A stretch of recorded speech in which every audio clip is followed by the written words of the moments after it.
Hello. सकाळी वाघमीचा mood खूप छान होता, त्यामुळे बाकीची इतर कामं करून घेतलेली आणि नंतर मग आम्ही फ्रेश झालो आणि अशा पप्प्या-शप्प्या घेत होतो आम्ही.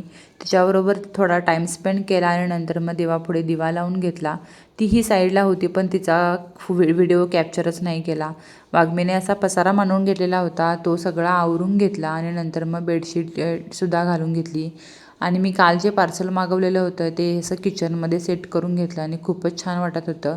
तुम्हालाही जर हवं असेल तर कमेंटमध्ये लिंक असं टाईप करा, तुम्हाला DM मध्ये भेटून जाईल त्याची लिंक. संध्याकाळी मी मार्केटला गेलेली होती, कारण उद्या मार्गशीर्ष महिन्यातला पहिला गुरुवार होता. त्यामुळे म्हटलं अगोदरच्या दिवशी सगळी खरेदी करून ठेवूया, नंतर मग उद्या घाई नाही होणार. म्हणून थोडाफार भाजी वगैरे घ्यायची होती, ती पण घेतली आणि घरी आली. आणि ते वाघमीचा सुंदरा सुंदरा गाण्यावरती डान्स सुरू होता. मला आज मिसळपाव बनवायचा होता, त्यामुळे मिसळचीच तयारी सुरू होती. मसाला वगैरे करून घेतला आणि सुका मसाला आणलेला होता तर्री येण्यासाठी, तर तोही टाकून घेतला. मटकी टाकून घेऊन शिजवून घेतलं आणि खूपच छान अशी तर्री आलेली आणि लाल कलरसुद्धा आलेला होता. नंतर झोपण्यापूर्वी मला आठवलं की पूजेचं साहित्य काढून ठेवायचं आहे. म्हटलं ते पटकन काढून घेतलं आणि स्वच्छ करून ठेवलं. आणि आजचा दिवस असा होता. कसा वाटला नक्की कमेंट करून सांगा. तोपर्यंत बाय.